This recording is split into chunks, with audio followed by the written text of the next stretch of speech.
Assalamualaikum warahmatullahi wabarakatuh. Oke, alhamdulillahirrahmanirrahim. Wassalatu wassalamu ala asyrafil anbiya wal mursalin wa ala alihi wa sahbihi rasulil ajmain. Oke, para sahabatku terindah semuanya dimanapun kita berada, semoga kita senantiasa diberikan kesehatan lahir wal batinnya dan senantiasa diberikan kekuatan iman dan keistiqomahan dalam Islam dan iman. Amin ya rabbal alamin. Kepada sahabatku terindah, pada video kali ini saya akan kembali mengulas tentang cerita-cerita singkat, cerita-cerita yang sangat sederhana mengenai apa yang terjadi dengan perpolitikan di Indonesia akhir-akhir ini. Tapi sebelum kita membahas tentang itu semua, saya meminta Anda semua para pemirsa channel Terindah untuk senantiasa memberikan komennya, kemudian like lah, serta share lah video ini kepada kawan-kawan kita semua dimanapun berada.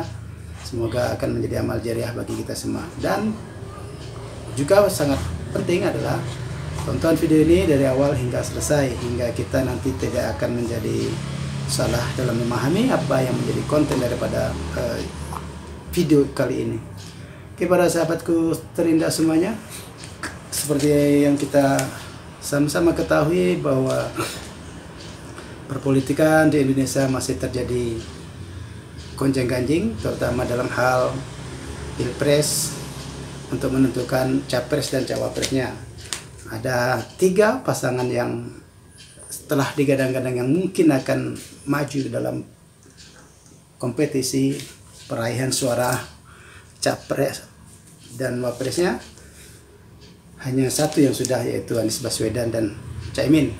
Kan tetapi 2 calon lagi yang Prabowo dan juga Ganjar belum menentukan cawapresnya. Sebagaimana yang kita ketahui bahwa otak-atik daripada sebuah koalisi masih tetap dilakukan dengan kemungkinan-kemungkinan yang mungkin akan dilakukan juga.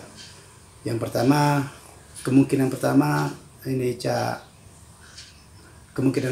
yaitu Prabowo Subianto mungkin akan menggandeng Erick Thohir sebagai cawapresnya, ataupun bisa juga Airlangga Hartarto, yang mana kedua tokoh tersebut sama-sama mempunyai pengaruh yang besar dalam dunia perpolitikan.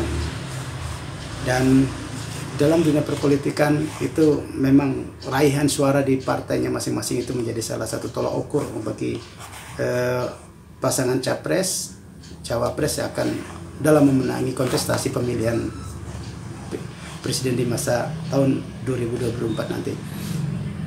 Kan tetapi tentu perhitungan dalam dunia politik itu tidak seperti perhitungan dalam dunia matematika. 5 tambah 5 10, 10 tambah 10 20. Dan dalam dunia politik mungkin perhitungannya bukan hanya dalam hal kalkulasi yang kuantitatif saja, kan tetapi kalkulasi dalam hal yang kualitatif itu juga sangat penting. Tidak menutup kemungkinan kalau seandainya Pak Prabowo ini nanti dipasangkan dengan Airlangga Hartarto, mungkin kalau dari raihan 2 partai ini di kursi parlemen, di kursi DPR RI mungkin sudah mencukupi.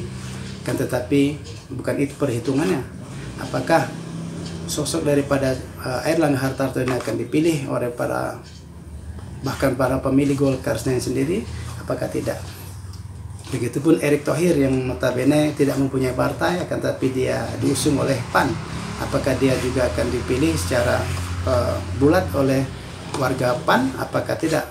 Juga tidak menjadi jaminan 2 partai ini bergabung dengan Gerindra yang menempati koalisi besar lebih daripada 25%. Ini tentu suatu angka yang sangat menggiurkan.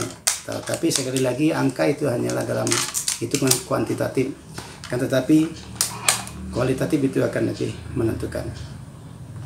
Bisa juga nanti si capresnya atau Pak Prabowo akan memilih orang yang di luar partai tersebut.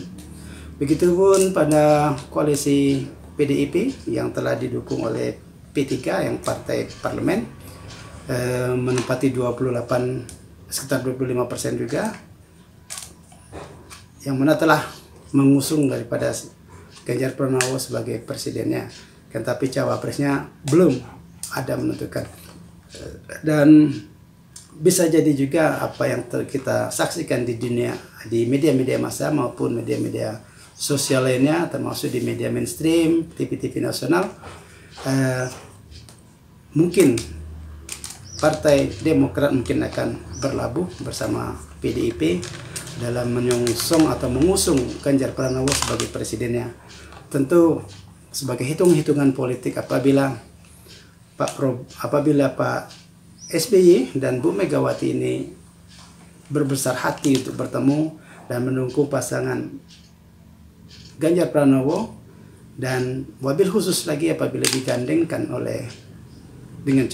dengan AHY sebagai cawapresnya, mungkin kemungkinan besar partai PDIP dan koalisinya P3 dan juga Demokrat mungkin akan bisa memenangi pertarungan pemilihan presiden di tahun 2024 nanti, di mana perhitungan dua tokoh nasional, tokoh besar yaitu Pak SBY dan Bu Megawati adalah dua orang sosok politikus yang handal di masa-masa yang lalu.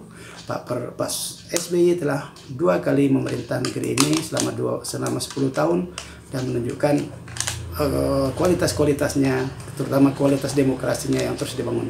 Kemudian Bu Megawati, perjuangan yang panjang dari zaman setelah bapaknya lengser dari presiden sampai dengan teraniayanya oleh rezim Orde Baru, sehingga saat ini memenangi sebuah pemerintahan partai PDIP. Dan bisa jadi kedua sosok ini meskipun ada persengketaan sedikit secara pribadi, mungkin ketika mereka bergabung bisa diyakini tidak melalui 2 putaran, meskipun cawapresnya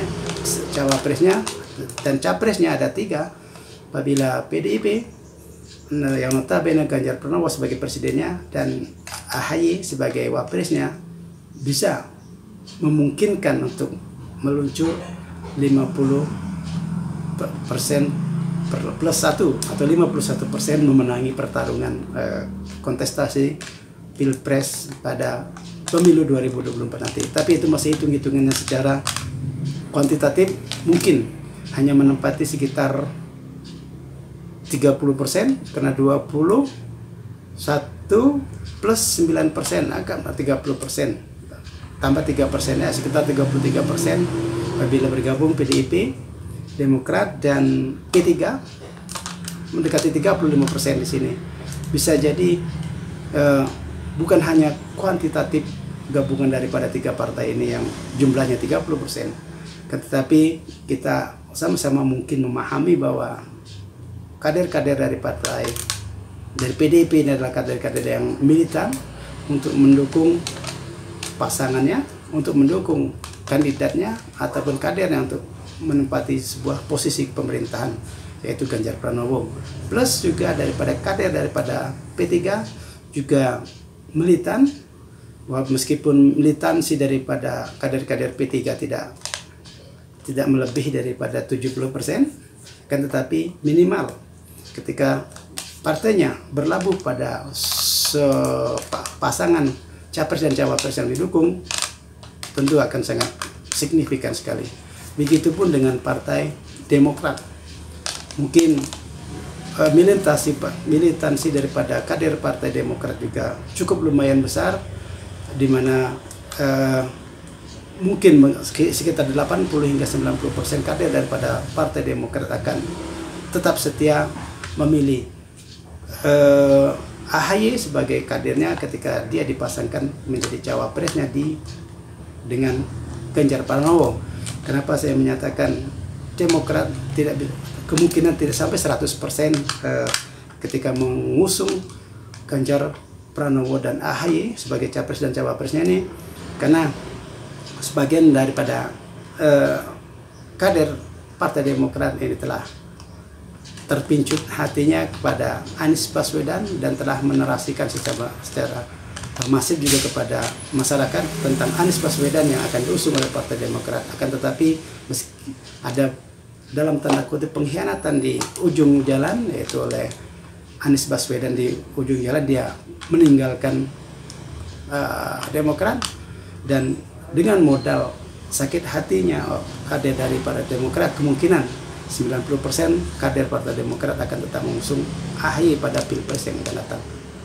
Kan tetapi ada sekitar kemungkinan sekitar 10%, mungkin tidak sampai, dia tetap akan setia mendukung Anies dengan nilai-nilai religiusitas dan juga kedekatan yang secara mungkin secara intelektual dan juga secara mungkin secara intelektual dan kedekatan yang telah kepincut yang saya bilang tadi.